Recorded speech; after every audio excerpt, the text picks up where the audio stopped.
राधे जी। पवित्र वचन YouTube channel में आपका हार्दिक स्वागत है। मैं हूँ कात्यायनी। भक्तों, जय गौ माता लिखकर अवश्य कमेंट करें और यह वीडियो अच्छी लगे तो लाइक करना ना भूलें। यदि आपने अभी तक हमारे चैनल को सब्सक्राइब नहीं किया है तो अभी सब्सक्राइब कर दें। 5 दिवसीय त्योहार दिवाली की शुरुआत यानी पहले दिन धनतेरस मनाया जाता है। धनतेरस कार्तिक मास के कृष्ण पक्ष की त्रयोदशी को मनाया जाता है।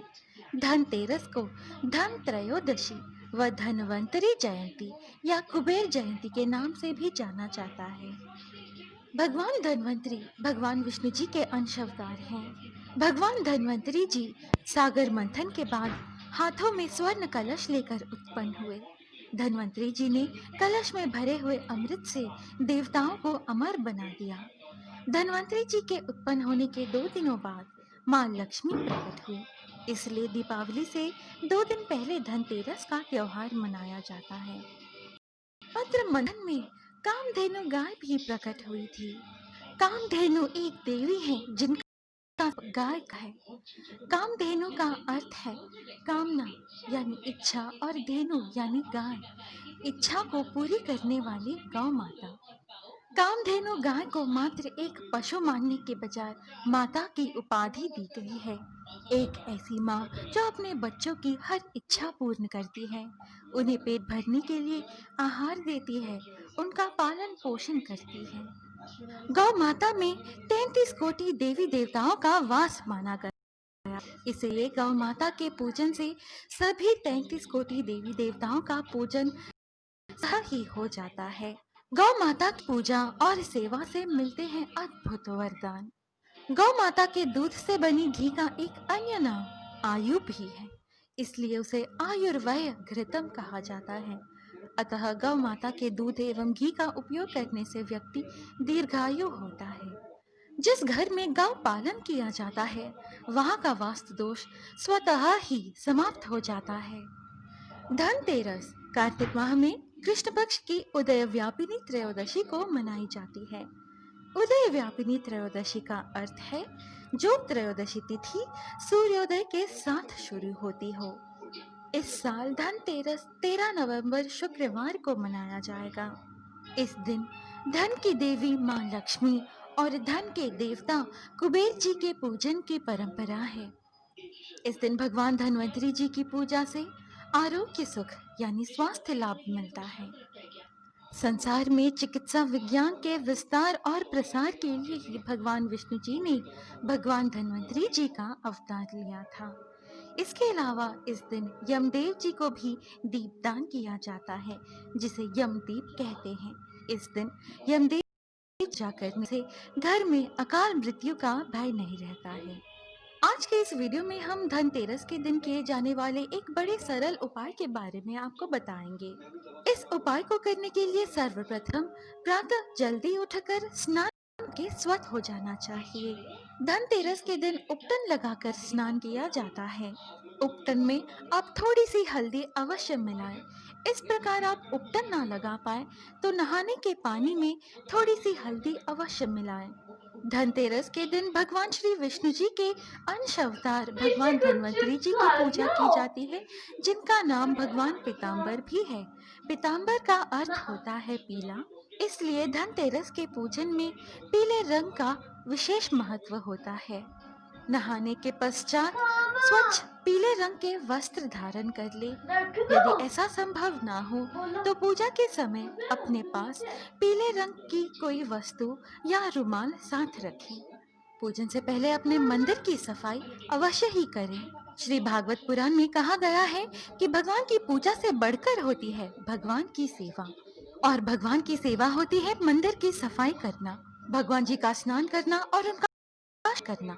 इसलिए सबसे पहले मंदिर की सफाई करें, भगवान जी का स्नान, श्रृंगार और तिलक के बाद ही भगवान जी का पूजन करें। पूजा प्रारंभ होती है शुद्ध देसी घी का दीपक प्रज्वलित करके। अनाज का ढेरा यानी कि साबुत चावल या गेहूं के ढेरे पर इस दीपक को प्रज्वलित करना चाहिए।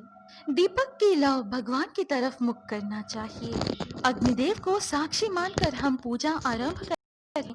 इसलिए दीपक को प्रज्वलित करके उसे अवश्य ही नमस्कार करना चाहिए। दीप प्रज्वलित करने के बाद सुगंधित धूप जलाएं। अगरबत्ती का पूजा में प्रयोग ना करें। अब सर्वप्रथम श्री गणेश जी की पूजा करें। गणेश जी को कुमकुम से तिलक करें, गुड़हल के फूल और धूप चढ़ावें। इसके बाद अब भगवान विष्णु जी को हल्दी से तिलक लगावे और माँ लक्ष्मी को कुमकुम या रोली से तिलक लगावे। हल्दी भगवान विष्णु जी को अति प्रिय रंग है। उन्हें पीतांबरधारी भी कहा जाता है क्योंकि वे रेशमी पीले रंग के वस्त्र पहनते हैं। अब आप भगवान भगवती जी को प्रणाम करें। अब आप सादे आटे से पूड़ी बनाएं। ध्यान रहे आटे में नमक नहीं मिलाना चाहिए क्योंकि इस पूड़ी को हम भगवान जी को चढ़ाएंगे। हो सके तो पूड़ी को शुद्ध देसी घी में ही तलना चाहिए।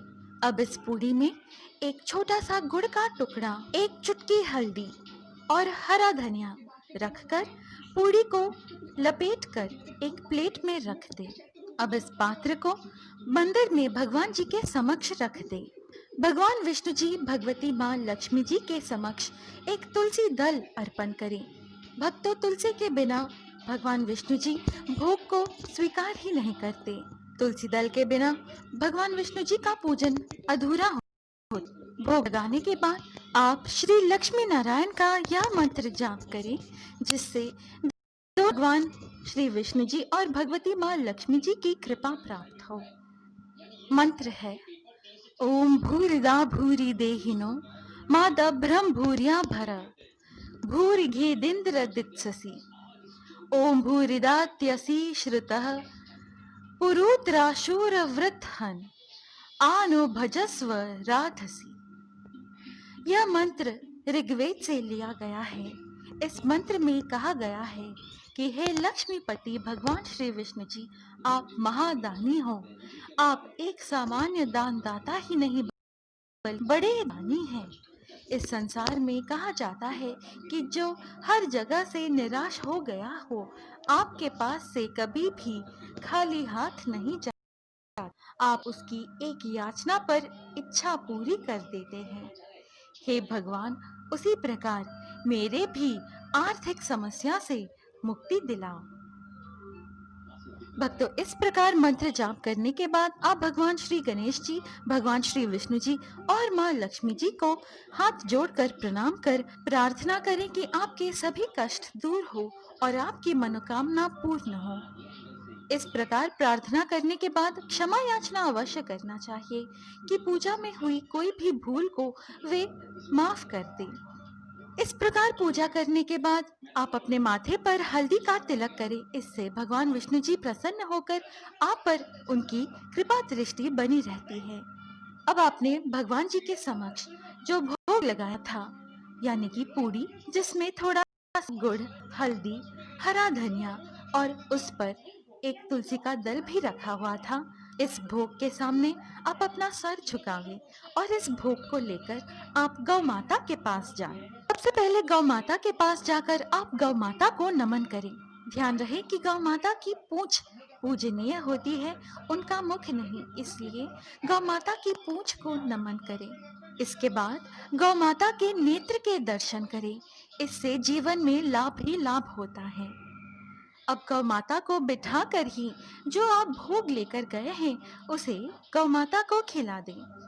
गौ माता को भोग खिलाते समय ओम सुरभ्ये नमः मंत्र का जाप करते रहें, क्योंकि कामधेनु गाय माता का एक और नाम सुरभि भी है, इसलिए ओम सुरभ्ये नमः मंत्र का जाप करते रहें। गौ माता को इस प्रकार भोग खिलाने के बाद उन्हें प्रणाम कर उनका आशीर्वाद लें। इस प्रकार गौ माता की पूजा करके घर लौटने से पूर्व गौ माता के खुर से उड़ी हुई धूल को अपने सिर पर धारण करें। माना जाता है कि ऐसा करने से वो आंटी सभी कौन सी तीर्थों है? के जल में स्नान करने के समान गोपी? पुण्य मिल जाता है और सभी पापों से गोपी की छुटकारा मिल परांठी, जाता है। गौ गोपी माता की से विदा लेते समय आप परांठा। गौ माता के दाहिने ओर से निकले। बाकी सबने गौ क्या माता खाया? की सेवा से बढ़कर कोई दूसरा महान पुण्य नहीं है। आप गौ क्या माता खाएगी? महिमामयी और सभी प्रकार से पूज्य है।